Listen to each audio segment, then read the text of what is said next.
My pleasure to turn to our first panel, and I will hand over to our wonderful moderator, Dr. Ruth O'Hara, our chair. Oh, no problem.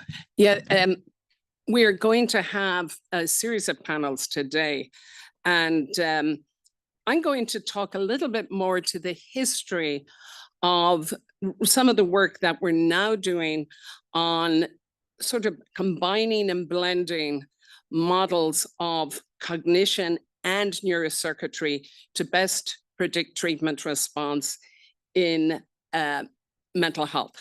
And one thing I want to do is just cast a little bit the history. I believe sometimes understanding our history can be vital in making sure we take the right path forward.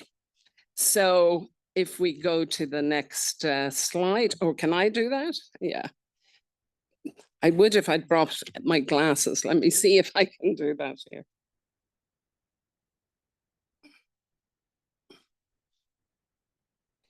Yeah, it's... You got it. No, there we go. Yeah. When I started my career, it was 40 years ago, I became a graduate student, almost 40 years ago to the day. And I was very interested in cognition, how people processed information. At that time, cognition in clinical terms was really only considered in the domain of aging, some of which I'm exhibiting very well here and trying to multitask, and also in the domain of ruling out for organic disorders. It'll tell you how long ago it was that actually neuroimaging was really only at the very beginning, and it was not routine to get a structural MRI. In fact, it was not at all routine, and there was no functional neuroimaging. So we often used cognitive tools to rule out for a distinction between psychiatric disorders and what were considered organic disorders. By definition, making sure that cognition was really not encompassed at all in the domain of mental health. Now, we've a vast amount of cognitive processes that this brain is capable of. And over the years, I started to consider, along with some colleagues, that maybe there was more interaction between your cognitive information processing, how quickly you could inhibit information, how you divided attention, what was your memory like, and so forth, and particularly those domains of what we now call cognitive control, executive function. This was augmented by experiences I started to have where I'd see actually cognition maybe more the source of difficulties that were being ascribed to mental health disorders. And one such issue of those sort of interface was I was dating at one point a gentleman who would suggest we'd go to a particular restaurant often for dinner where they never got a steak right. And I remember wondering why this individual would always suggest the same restaurant, even though when we'd go there, usually the steak was sent back and so forth. And if you were taking the psychoanalytic course I was taking at the time as a graduate student, you might interpret that as, in fact, an inability to overcome some steak that had been burnt in his childhood somewhere by his mother. But in fact, what I realized was my companion didn't have a very good episodic memory. I was studying memory at the time. And so I started to become the externalized episodic memory. Remember, the last time we went there, this is what happened. Oh, you're right, let's not go. And it really, that was one of many experiences that I had that made me think, are we ignoring a really fundamental domain by not thinking about cognition? I did go on to marry that person, but that's a whole different story. So we started in my lab, and there were others, thinking about cognition in a as a source or at least a co-occurring disorder with, if you had cognitive impairment, with mental health disorders. And we started looking at depression was the prime one. And I was very fortunate at that time. I was really integrated into geriatric psychiatry. And it was the one place where you could really talk about cognitive information processing as maybe a part of the profile if you had a late life depression, if you had a late life anxiety. We started doing more and more work on this. And parallel work was being done with schizophrenia, another domain where we really started to recognize in the 2000s, the early 2000s, the interaction between cognition and psychiatric symptoms. We found that they were associated with, indeed, poorer cognition was associated with depression and anxiety in late life. But what we started to see was actually a slightly different profile. While in fact memory dysfunction and executive dysfunction were key to depression, we found that actually inability to inhibit seemed to be a hallmark of anxiety. And that actually mapped onto some models of emotional inhibition that were being developed by Amit Etkin at the time that I started to focus on and actually persuaded him to come to Stanford too. We also started to realize this is not just a phenomenon that occurs in older adults, it also occurs in younger adults. Nobody really does a cognitive profile assessment for individuals who are younger with depression, but that has started to occur, particularly in the last decade here since 2010. And we've started to see, in fact, as well, the association of certain types of cognitive deficits with suicidal ideation. We really started to build a model here, and we started to deconstruct the emotional inhibition and suggest that, in fact, that's observed by deficits in working memory and information processing speed. So lots of work to be done. And it resulted in 2013 with Etkin and myself writing a paper that many of the neurocircuits that are involved in cognitive information processing, particularly in the prefrontal cortex, overlap with the neurocircuits that actually had been identified and starting to be identified as associated with certain mental health disorders.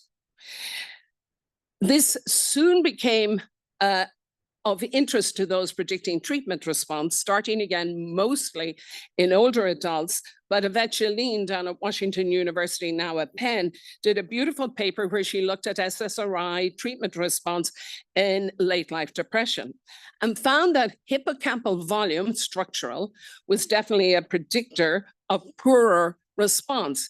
If you were actually had a smaller hippocampus, that you had actually a less effective response to the SSRI. But she also found that an independent marker of treatment response was speed of information processing.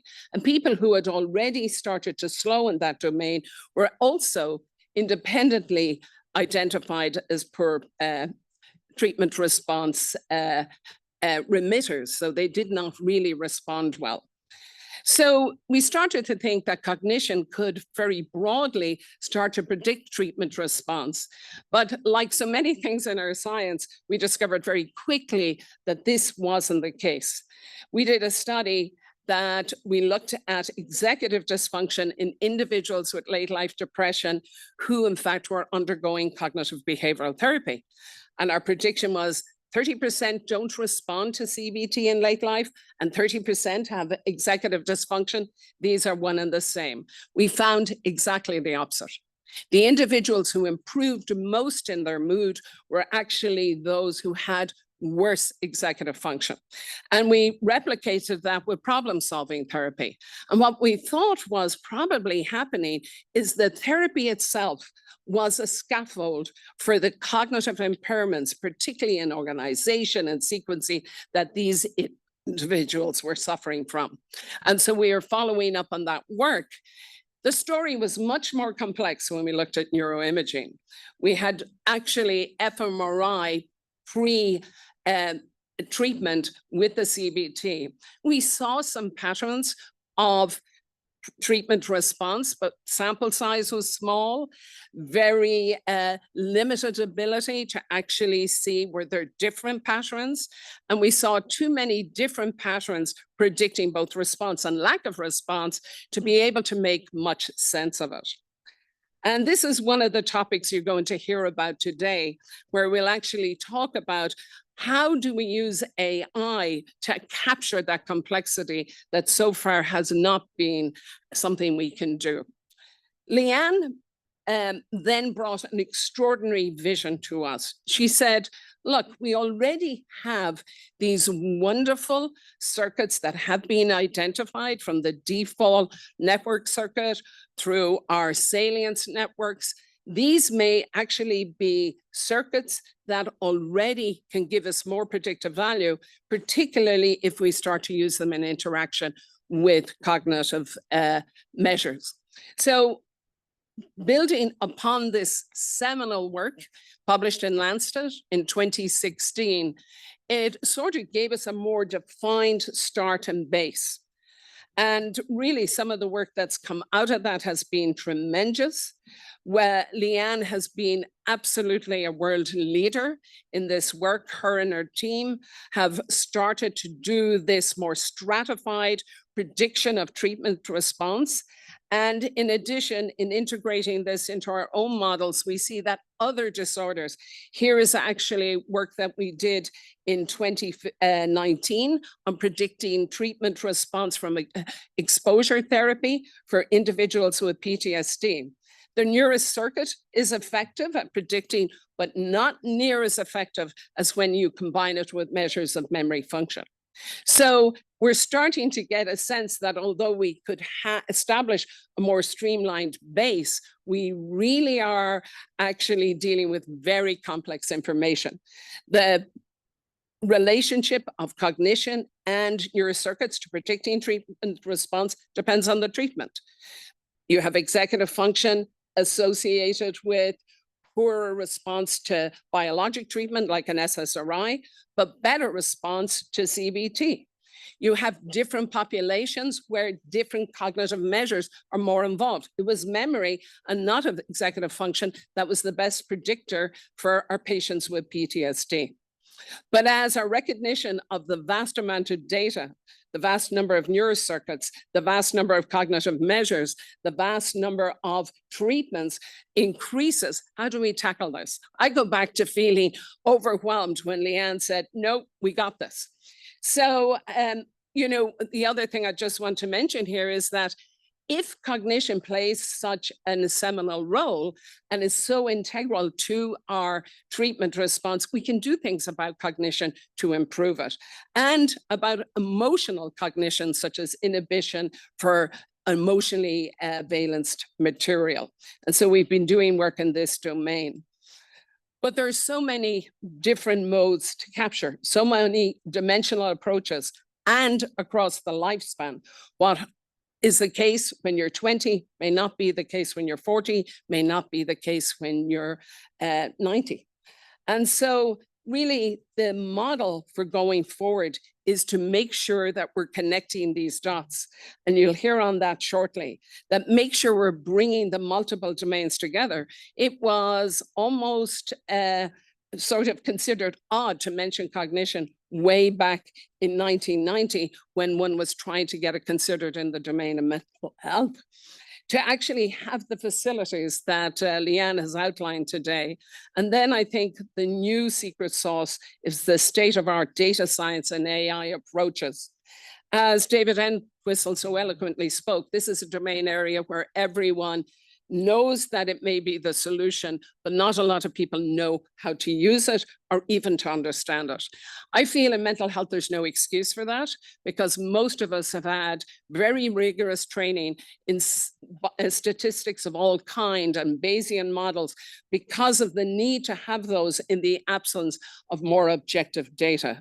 We have a perfect marriage of data, of approaches, of tools, and of more objective measures from our new brain imaging, including externalizing of neurons via induced pluripotent stem cells.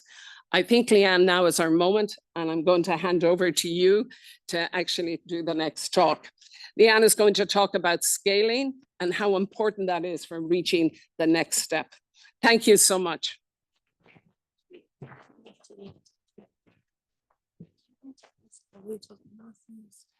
We'll do that after. I'm going to sit down. Thank you so much, Ruth. That was setting the stage of what have been some extraordinary developments in our field, and including the importance of cognition. So today, I will talk about, continue the theme of depression. And as we've highlighted, depression contributes more years to lost disability than all other illnesses combined. And as I mentioned in my opening remarks, it's a major cause of suicide. The WHO actually estimates that there's a suicide every 40 seconds. And as I shared, this is an awful statistic that fuels my personal sense of urgency for new solutions. Despite these really staggering statistics and incredible clinicians, depression and most mental health illnesses are still treated with a trial and error approach, trying one treatment at a time, seeing how it goes. So at our Stanford Center for Precision Mental Health, we're pioneering a new path using brain imaging and AI to define these circuit biotypes that can then be an objective way to personalize treatments. And I'll show you how we can double remission rates as a result. I've developed and patented a brain imaging processing system. You'll hear about the clinical translation of this pipeline through Ajilore later today. And here I show the 6 biotypes that Dr. O'Hara so clearly outlined that are now quantifiable through this pipeline. And they are the foundation for precision treatment. They enable us to move from this current one-size-fits-all to defining what is the root cause of your type of depression, and then matching it to the treatment that will be most effective for you. Each of these biotypes, the foundation of them is a key brain circuit. So let me introduce them. As Dr. O'Hara touched on, one of them is the default mode, and this is the one in blue that helps you reflect on your internal thoughts, your memories, and think about your future. The second one in green, the salient circuit, detects significance. So that could be internal states like pain or external changes in the environment. The yellow one, frontoparietal attention, helps us maintain our focus and sustain our attention. Then there are 3 that are to do with emotion and cognition. The negative affect circuit in orange activates with negative emotion, fear, and sadness. The purple circuit, positive affect, also known as reward, responds to immediate rewards like food, but also longer term ones like social connection. And the red circuit, cognitive control, is like our brain's executive. It helps us plan and it helps us suppress interfering information. These circuits are defining of the biotypes. 90% of the people we've looked at experiencing depression have a primary dysfunction in one of these circuits. And that enables us to determine what is their primary biotype. And our technology, similar to cardiology, as mentioned earlier, will use MRI to measure the brain and identify these circuits. So in our case, if I was, let's say I was in cardiology, I would use MRI to image the heart. I may do it under stress conditions as well as rest, and I would get at the root cause of very broad symptoms like chest pain and choose the right treatment for that cause. In our case, we're using functional MRI similarly to measure the brain at rest and during tasks to get at the root cause and engage these circuits. We acquire a functional MRI, and that scan gives us the information to quantify with the processing pipeline those circuits and to pinpoint your biotype and then match that to the treatment that's personalized to you. Let's remind ourselves before I go into some examples of the current situation. So with this trial and error situation we face, without having measurements, on average, only about 1/3 of people get better after multiple tries. And those multiple tries can be very prolonged, on average 7 years. So we really want to do better. And I highlight a few examples. This first example from the default mode is work led by Ji-Sung Ahn and Lara Folland-Ross. And we show that biotypes based on the default mode predict who achieves remission on different types of antidepressants, known as SSRIs or SNRIs. Individuals who we identify with high scores on default mode, the blue circuit, respond best to SSRIs, particularly sertraline. And when we match them, biotype to sertraline, we can improve their remission by 2.1 times. That's doubling the chance and getting closer to 70 compared to trial and error. By contrast, individuals have low function in this circuit do better on an SNRI that impacts norepinephrine as well as serotonin. And in that case, we can also improve their remission rates by 1.8 times. So this means biotypes can directly guide choice of treatment. I note that the ideal range is around 5. It's a Goldilocks principle, not too high and not too low. In the next example, we look at the orange circuit, the negative affect circuit. And here we're predicting between behavior therapy and antidepressants. Participants with the high scores do better on behavior therapy, improving remission by as much as 3.5 times. By contrast, those with low scores do better on antidepressants, around 1.4 times. And these insights help us match to the right treatment modality earlier. The behavior therapy we're studying here was developed by my collaborator, June Ma. It focuses on both activation and problem solving, and you'll hear more about her exciting work in the next panel. Going back to cognition, about 20% of people with depression have the cognitive biotype. This is with the impairments that Dr. O'Hara was highlighting. They don't respond well to standard antidepressants. They do respond well to behavior therapy. This cognitive biotype is marked by low activity in this circuit. We wondered what other medications might help. And after extensive searching, we landed on guanfacine. This is a selective alpha-2A receptor agonist, and it boosts brain plasticity, specifically in this prefrontal circuit. It's safe, it's FDA approved for other uses, and it's showing promise for this type of depression.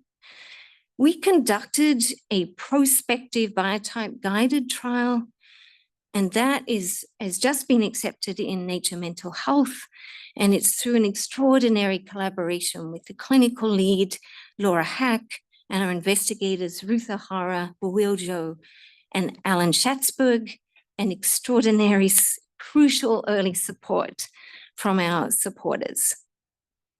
We prospectively recruited individuals who met criteria for this biotype. Then we treated them for 6 to 8 weeks with guanfacine and rescanned them. And we saw some extraordinary outcomes. Clinically, after guanfacine, these individuals showed a 77% response rate.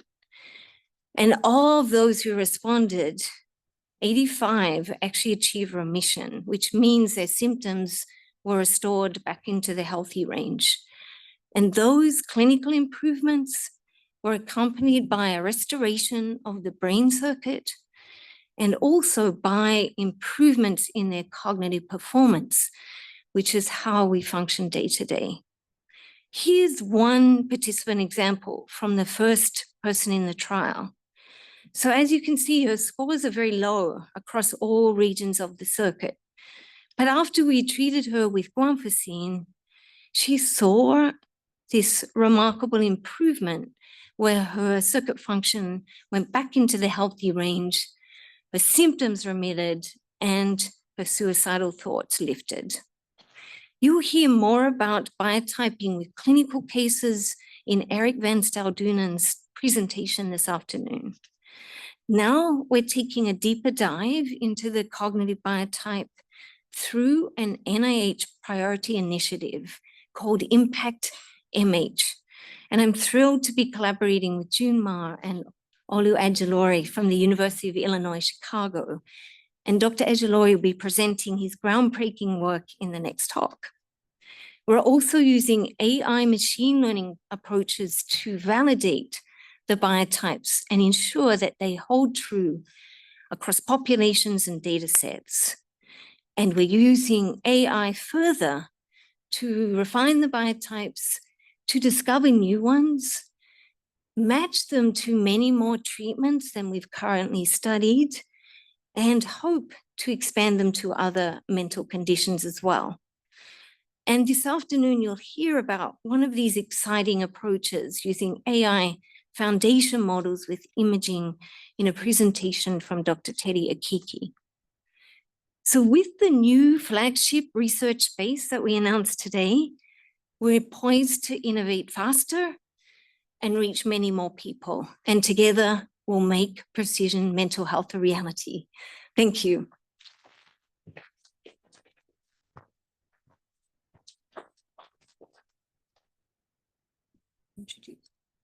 So now we're going to be joined. We're thrilled to introduce Dr. Olu Ajilore. He's a distinguished professor at the University of Illinois, Chicago, and a really important national advocate and advisor on our National Institute of Mental Health Council. Welcome.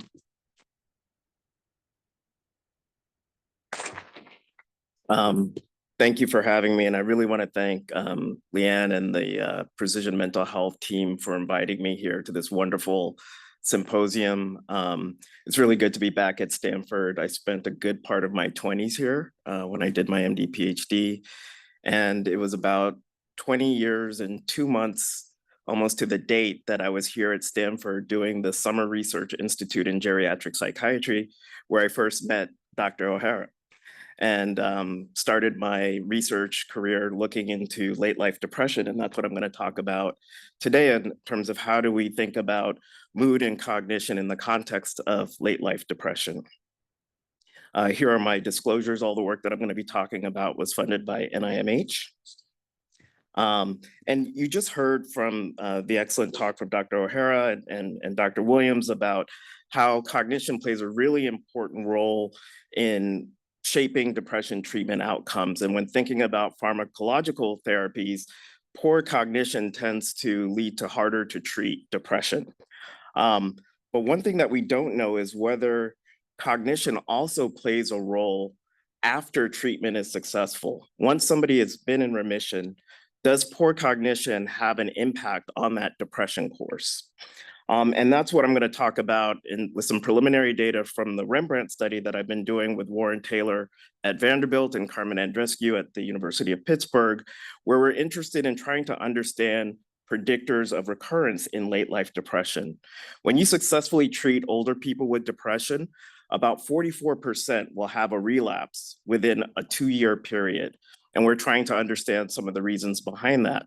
And so for this study, we recruit people who are either in remission and follow them for 2 years, or we treat them to the point of remission, and then they enter the main part of the study.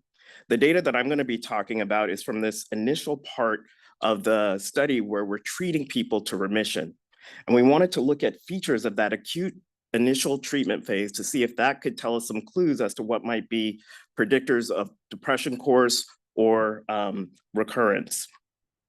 And so what we wanted to do was to see if we could cluster participants based on things like how long did it take to get better, whether there was cognitive issues at remission, as well as what was the mechanism of action of the antidepressants that they were treated with. And then once we have these clusters, we wanted to see if these clusters could predict outcomes related to recurrence. And then also, are they related to neural markers of recurrence? So one of the points of the Rembrandt study is to use functional imaging, like that stress test that Leanne talked about, to see if there are neural correlates of recurrence that can be used clinically.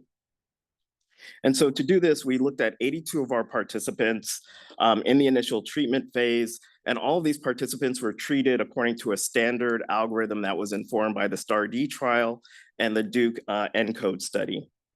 And then we used antidepressant mechanism of action information from the psychoactive drug screening program that was developed by Brian Roth at the University of North Carolina. And then to create these clusters, we used a dimensionality reduction technique called ISOMAP. And so we ended up with 3 different clusters, and you can see these clusters in different colors, red, green, and blue shown here. And when you look at time to remission, you can see the ones that spent the longest time getting better are the ones in yellow. The ones in darker colors tended to get better faster. And then we see a similar pattern with the trail making test is what we used for our cognition assessment. The ones that did better are the ones in yellow. The ones that did more poorly are in the darker colors. And then when we look at the dimensions across which these participants were spread, the first dimension seemed to be strongly associated with cognition and time to remission.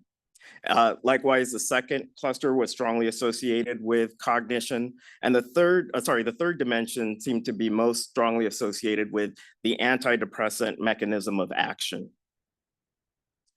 And when we look at some of the clinical and demographic features of these clusters, there was no significant difference in these clusters in terms of their age, sex, race, but they did differ based on their baseline depression severity at remission, with cluster 2 having the lowest depression scores compared to clusters 1 and 3.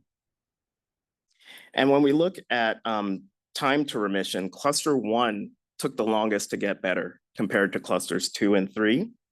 And when we look at cognition in terms of performance on the trail making test, which is a test of executive function and processing speed, cluster 3 did the worst. So cluster 1 took the longest time to get better. Cluster 3 did worse on cognition. And when we look at the antidepressant mechanism of action, we plotted the inhibition constant on the y-axis, and you can see there was a significant difference in the binding affinities of cluster 3s and cluster 1 when looking at alpha-2 adrenergic receptors. So that should ring a bell from what you just heard, as well as the D2 dopaminergic receptor, where cluster 3 had actually lower binding affinities compared to cluster 1. And then when you actually look at what were these patients taking in these different clusters, we look at their modal regimen that they were on. In cluster 1, the modal regimen was a combination of bupropion and escitalopram. And you can see that a lot of the participants in cluster 1 tended to be on polypharmacy, multiple medications at once. And that is a reflection of the fact that they were probably also the hardest to treat and took the longest to get better. Cluster 2 tended to be on monotherapy with escitalopram. And then cluster 3 was tended to be on monotherapy with either bupropion or sertraline. When we look at recurrence risk, how often do people have a relapse? And does that differ according to what cluster you're in? We see a significant difference between clusters 2 and 1. So cluster 2, the folks that got best the fastest with the best cognition had the lowest recurrence rate compared to cluster 1. Cluster 3 was somewhere in the middle. And then Another way that we can look at depression course is to look at something called depression load. What is the burden of depressive symptoms over time? And to do that, we basically take the integral of the curve of depression ratings over the time that they were in the study. And as sort of proof of concept, if you look at this depression load statistic, according to different categories of participants, either folks that were never depressed, people that were able to stay remitted throughout the 2-year study period, and people that had a relapse, you can see that people that have had a relapse have the highest depression load. And when we look at depression load according to our different clusters, we can see that cluster 2 had significantly lower depression load compared to cluster 1, as well as significantly lower depression load compared to cluster 3. And then one of the things we did was look at neuropsychological performance at baseline and 2 years at the end of the study. And if you remember, cluster 3 had the lowest cognitive performance on the trail making test. And here we're looking on the y-axis at trail making test performance in terms of how long it takes to complete the test. The longer it takes, the worse you're doing. And we can see that there was improvement in cluster 3. Cluster 1s and 2 stayed relatively stable across the 2-year period, but that wasn't significantly, statistically significant. What we did see a statistically significant change was in immediate memory performance. So we did see an improvement in cognition in cluster 3. One of the other things that we looked at were some of the neural markers of recurrence. And as Leanne mentioned, we can use task-based functional imaging as sort of a stress test for the brain. And in our study, we use something called the multi-source interference test, which is basically, you can think of it as a mild cognitive stress test with incongruent conditions and congruent conditions. And these tests activate a whole network of brain regions, both in the cortical space as well as subcortical regions that tend to be stress responsive. And this is just showing a map of all the areas that get activated by this task. And one of the areas that gets activated is the bed nucleus of the stria terminalis. And activation of that region was very important in distinguishing time to relapse. So if you had high activation of this brain region, you were more likely to relapse quicker compared to people that had relatively low activation on this task. And when we looked at this bed nucleus of the stria terminalis activation in our clusters, we found a pattern that was very consistent with what we saw clinically. So cluster 1, right, which is the folks that take a long time to get better, they have the highest depression load, they had the highest activation of this brain region on this task. And then cluster 2, which did the best, had the lowest activation. So that was very consistent with what we saw clinically. So to summarize, we see that fast time to response, good cognition leads to the best clinical outcomes. And that cluster 3 had relatively lower D2 and alpha 2 binding affinity compared to the other clusters, but then had reduced bed nucleus stria terminalis activation and improvements in cognition over the 2-year period. And then cluster 1, they did the worst. They had the worst outcomes, highest activation. And so I think what these preliminary findings indicate is the idea that, you know, what Ruth was saying, that poor cognition might be a malleable target that can actually be addressed pharmacologically. As you saw, cluster 3 had poor cognition, but also lowest affinity for the alpha 2 and D2 receptors. And you heard from Leanne about how guanfacine addresses the alpha 2. And then there's another drug called pramipexole, which is a D2 agonist. And there was a study published just last month in Lancet Psychiatry for patients with treatment-resistant depression, that if you augmented their antidepressant treatment with pramipexole, you had significantly improved clinical outcomes shown here. And so we're excited to target the other receptor that I talked about in the ACE-D study, as Leanne talked about, and you'll learn more about. And with that, I'd like to thank my colleagues on the Rembrandt study, and particularly my former RA, now graduate student Angie, shown here, who did a lot of this work. Thank you for your attention. Let's go up here.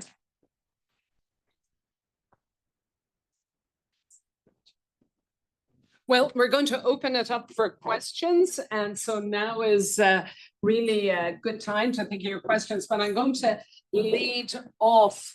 Leanne, I'm going to start with you.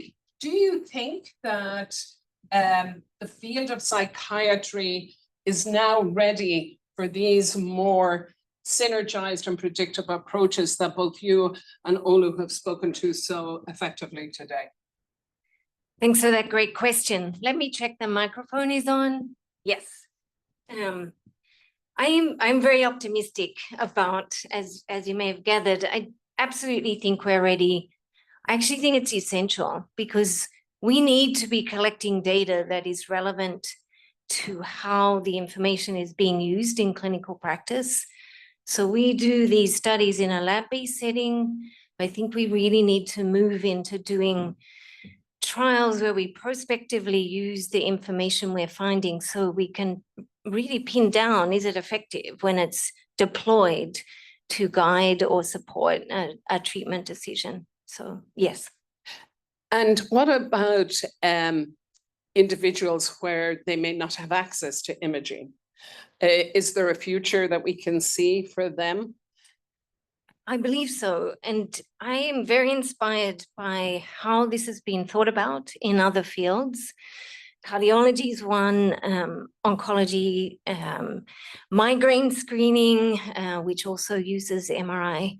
And the goal would be to, number one, create more access, which I know the field of radiology is working on proactively, including with mobile systems. Second, to develop what we would think of as surrogates. So you predict from the brain measures what behavior, cognition, digital signatures actually can be predicted from the brain and be used to scale further and monitor and potentially determine when is it the right time for someone to actually come in for a scan. No, that's exactly the vision that I think we need. Olu, I mean, this was amazing work. Many people don't know that the prevalence of suicide among older adults isn't really significantly different from across the lifespan, but the ratio of attempts to completed suicide is almost 1-to-1.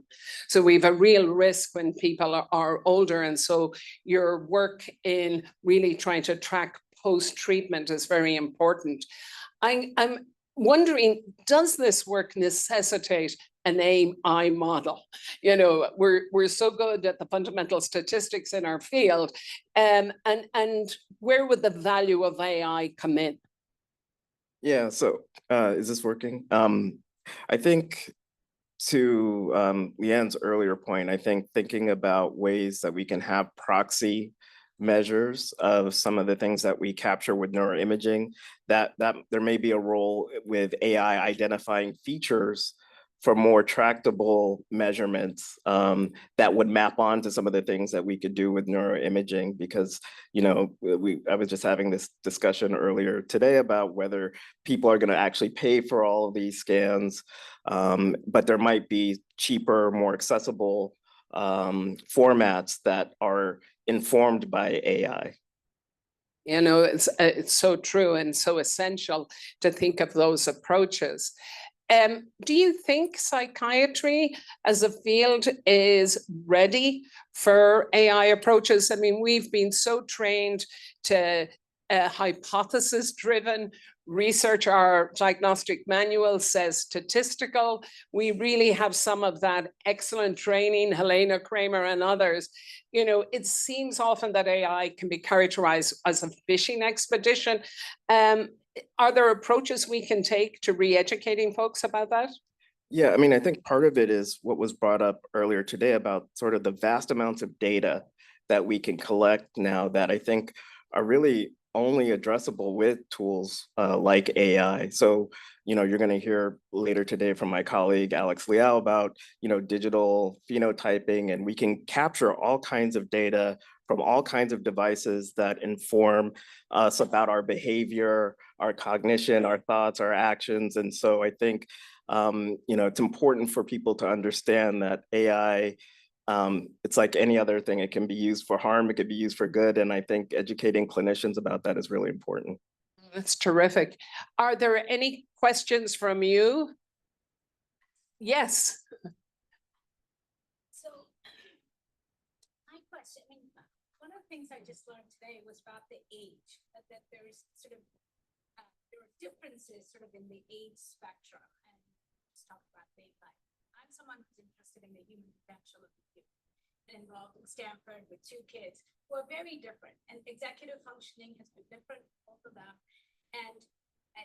But it was always said that depression is the one that causes cognitive therapy as opposed to the other way.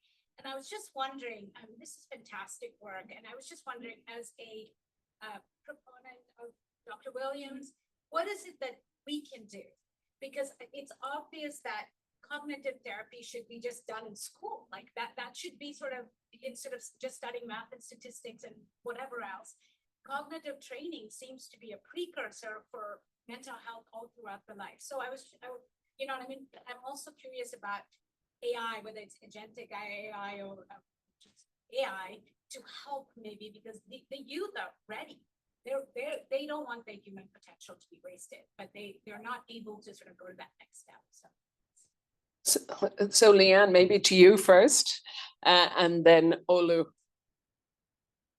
You always ask fantastic questions. So what can we do for I agree, the younger generation is ready and understands mental health. So in my mind, it's a suite of things. One is fundamentally incorporating mental health into our education, because we learn from when we're very young about road safety, general health, and we kind of scared, I think, to just say mental health is part of all of us. It's our brain is our biggest asset. Let's learn about how it functions and when might it be disrupted, and just have that actually part of the education. That, I think, leads naturally to the kinds of solutions that you're talking about. Same as we have so many apps and training programs to help us get physically fit. We can then think about, well, it's a natural, as part of our health, our brain health, to have all those available. And to understand your point about, we have now learned that poor cognition, which is so important to how we function, is not a consequence of mental illness. So we really need to pay attention to it. There are so many concrete ways we can answer it. I wonder if Olu's got some more. Well, I was just thinking about, I have a 9-year-old daughter, and I've been struck by how many things that I didn't learn about until I was in residency that they're learning early on in elementary school, right? There are books for kids on mindfulness, right? My daughter's school now, they have a digital wellness curriculum as part of it. So we're seeing, I think, more of these approaches being done and addressing a lot of the issues that you're talking about. Anyone else? Yes, right here. Dr. Williams, you talked about the different biotypes, but one thing is the overlap between the biotypes. Again, I think one of the things you did highlight is precision in terms of which part of the brain these biotypes originate. But are there, again, when you characterize them, is there overlap between the biotypes, and how do you then direct them towards a specific biotype for treatment? Such a great question. Thank you for asking it. And this is about, do the biotypes that I talk about overlap? The ones that I focused on, I purposely focused on the brain circuits that are independent of each other as a starting point. So that results in, we can actually classify independently biotypes for 90% of the people with depression that we've looked at. And this is a very pragmatic approach. So we are saying, here are 6 brain circuits that we've already found there's independent sources of information. And so we have shown through our machine learning models that each 90% of people have that primary dysfunction that's most notable. It's the highest or the lowest. Many people will have a second dysfunction, but it usually will be of lower magnitude. And this is where the next step is to see how can we now refine this and explore further. It's unlikely it's going to continue to be nicely, neatly separated. So we want to really do that deep dive into the bigger data sets with more powerful models and really look at how can we expand them and really work out where the boundaries are, and are there combinations of circuits that are important in some cases. And that's probably where the value of AI approaches will become particularly important. And also, we talked today a lot about brain and cognition, certainly including cognition, as we did in the exposure therapy case. Not only was it the circuit that was involved, but then adding performance objectively on attentional measures actually added significantly to our understanding of a group of individuals who did not respond. So those are the refinements. And just as if the story isn't complex enough, you know, we haven't talked about stress, sleep, so many of the other physiological systems that may also be particularly valuable for actually carving out domain areas where, in fact, people don't exhibit the best treatment response. So it's really, and this is particularly evident in geriatric psychiatry, I believe, Olu, because when you talk about polypharmacy, it's the nature of the beast as we all get older. Yes, so I think we have here and then there. Yeah, I should, yes, I'm being very hemispheric specific in my question. So obviously we know that depression and mental health as a whole is very heterogeneous. So I'm very curious about how you see the biotyping in the diagnostics process. Do you think in 10 years we will laugh at like the way we currently diagnose mental health and it will be completely redefined in that way? Yeah, I can address that. I think, yeah, it's a real problem in our field that, you know, when we diagnose somebody with depression, it's equivalent to diagnosing somebody with a fever, right? We don't know what the cause is. But, you know, with Leanne's approach, we're getting to a more etiologic, you know, pathophysiological way of defining diagnoses that will lead to more specific treatments, right? And so, you know, I think we're laughing at how we diagnose things now. But I think with the work that we're all doing collectively, you know, we're working on a new version of the DSM that will hopefully be out in 3 years. And there's a lot of discussion about how do we incorporate the kind of work that Leanne is doing into the next version of the DSM? How do we create a pathway for biomarkers to be a part of our diagnostic process? I think that's really important. On this side. And then I think we have a question at the back there too. This one is the yeah. Excellent talks. Thank you all so much. I was intrigued to hear about the ways that we can use the depression biotypes for intervention, but I'm also very curious about how they could be used for prevention. So has there been any research into where these circuit dysfunctions manifest neurodevelopmentally or when they manifest relative to clinical symptoms? There's, I don't think as yet as applied in terms of using Leanne's models at an earlier developmental stage. And I think, but there is definite interest. And there are a lot of data sets where, in fact, imaging has occurred where we could look at the various biotype data and circuits to glean more. We know in childhood disorders, there's a lot of interest, particularly in disorders that also have cognition at their base, like autism, for example. There are probably good extant data sets that could be examined to look specifically at these questions.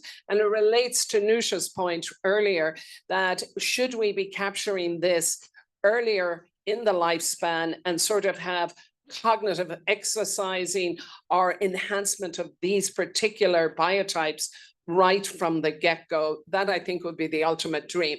We had a question and then I think we maybe, yes. one in the back. Yeah, that's where, one in the back over One there. here. Yeah. And one over here, then one. There you go. Okay. Hi, thank you for the talk. You mentioned one of the primary goals is really to develop this personalized treatment plan and reduce the trial and error approach, and how there's more precision in other aspects of medicine. But oftentimes, even in other parts of medicine, there is a trial and error approach before you get to the imaging. For example, with migraines, you have to take all the different standard medicines. If that doesn't work, then you lead to imaging. You have an injury, you start with physical therapy. If that doesn't work, you go into imaging. So how do you see your research, or just generally that approach, changing specifically within mental health? Yes, you. It's a great question. And that's part of my emphasis on saying these trials need to be done in the real world setting so they mirror the decisions. I think the main thing for mental health is to reduce the really long period of trial and error, because depression 7 years in general in the field, it's 11. So I would anticipate, and I'm sure my clinical colleagues would say there would need to be that similar approach following clinical guidelines, but just to shorten that time to selecting. And you said we have one last question. Hi, I appreciate all your work. I'm not gonna work yet. I wondered if there's studies done on the consistency of looking at a functional MRI and diagnosing a biotype over time with treatment or without treatment, because my postulation is that the brain changes. And how can you label somebody kind of like with a photograph of a functional MRI at one point and then not recognize that it changes with, you know, social determinants of health or other treatments, and label that person? Definitely to you, Leanne. It's a great question. So maybe we go back to the cardiology analogy of you would have a system, let's say blood pressure, too high, too low, you're trying to get back in the healthy range. So the circuits that we're measuring in our case, they can be reliably measured over time. What does change, and we want to change, is when that circuit is outside of the healthy range. So we can identify, is there, and we're calling it a biotype, which implies fixed, but we're really meaning what is the problem that we're identifying. So if it's too high, the measurement is stable, but we can track that, we can restore it to the healthy range.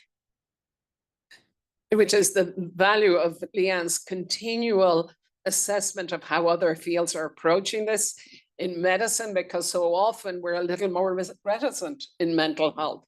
And one last question that has been trying to get in, right? Yeah. Sure, thank you.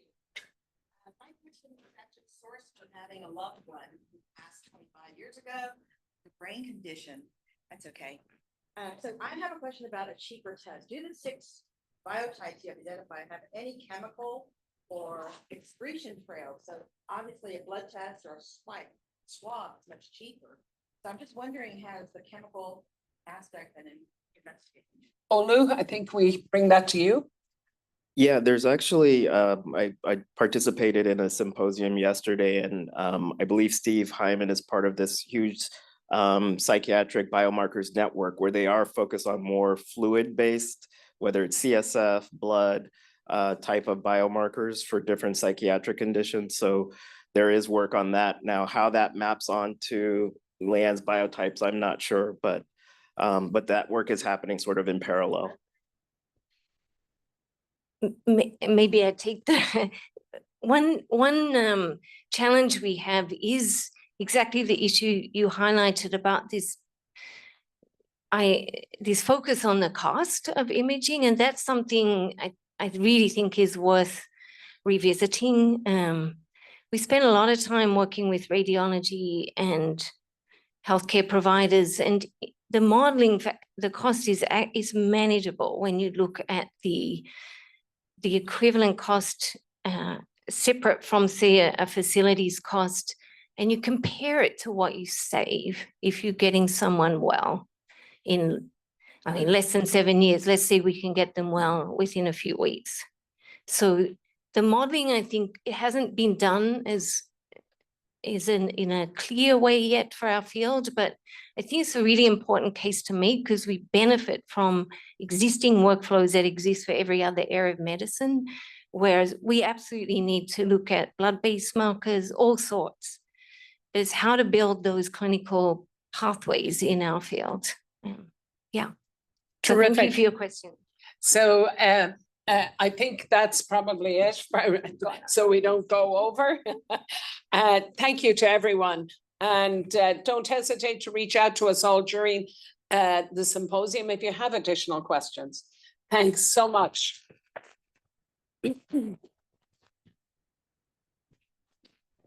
Thank you for such an engaging and thoughtful discussion. We'll now take a break and reconvene at 10:50. So please